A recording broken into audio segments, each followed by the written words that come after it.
बहुत समय पहले की बात है। लाजिया नाम के एक चमकते हुए राज्य में राजकुमारी जोया रहती थी। उसके रेशमी सुनहरे बाल थे, आंखें तारे जैसी चमकती थीं और वह परियों द्वारा सिलाए गए सबसे मुलायम कपड़े पहनती थी। लेकिन एक बहुत बड़ी परेशानी थी। राजकुमारी जोया बहुत ज्यादा आलसी थी। वह कभी अपना बिस्तर नहीं बनाती थी, अपने बाल भी खुद नहीं संवारती थी, यहाँ तक कि कहानी सुनते वक्त किसी और से अपने लिए जम्हाई भी दिलवाती थी। राजा और रानी बहुत चिंतित थे।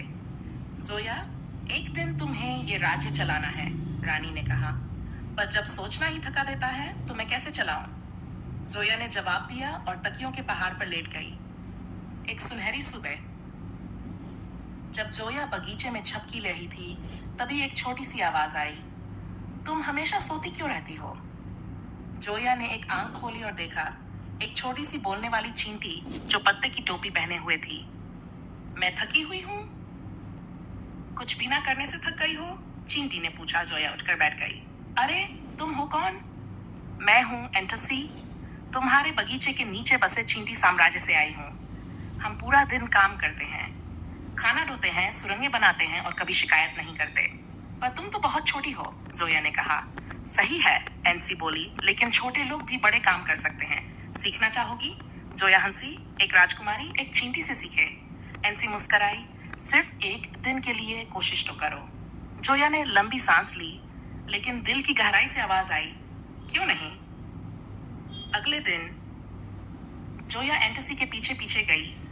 वह छोटी छोटी रोटियों के टुकड़े चींटी के घर तक ले गई। उसने पत्ते की झाड़ू से बगीचे की सफाई की और पहली बार अपने बिस्तर को खुद ठीक किया।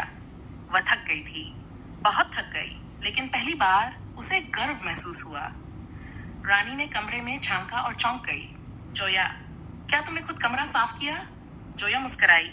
हाँ, और मैंने चींटियों की सुरंग बनाने में भी मदद की। राजा हंस पड़े। लगता है हमारी राजकुमारी अब इतनी आलसी नहीं रही।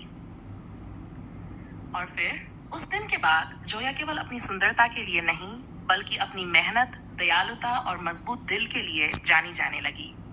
और हर शाम वह अपना केक अपनी छोटी दोस्त एंटसी के साथ बांटती। कहानी से सीख, सबसे छोटा जीव भी हमें बड़ा पाठ सिखा सकता है। आलस हमें कहीं नहीं ले जाता, लेकिन मेहनत और मदद करने से आत्मसम्मान और खुशी मिलती है। इस वीडियो को माँ से मोहब्बत है तो सब्सक्राइब करो, शेयर करो, लाइक करो।